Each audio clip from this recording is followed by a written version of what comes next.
Di wilayah yang mengarah ke Pokrovski, pasukan khusus Asosiasi Siberia dilaporkan terus melakukan serangan terhadap posisi angkatan bersenjata Ukraina. Berdasarkan rekaman yang beredar, drone peledak Rusia berhasil mendeteksi dan menghancurkan tentara Ukraina yang berada di dalam parit.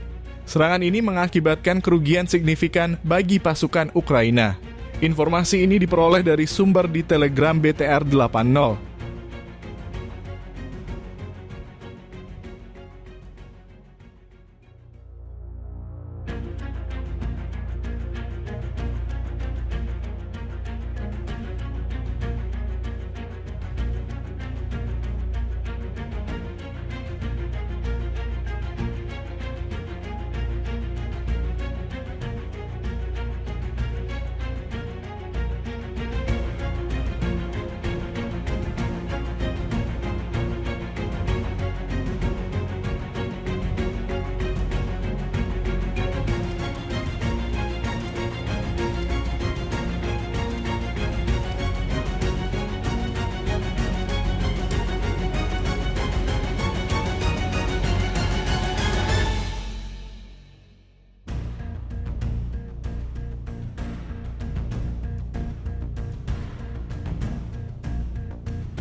Download Tribun X sekarang, menghadirkan lokal menjadi Indonesia.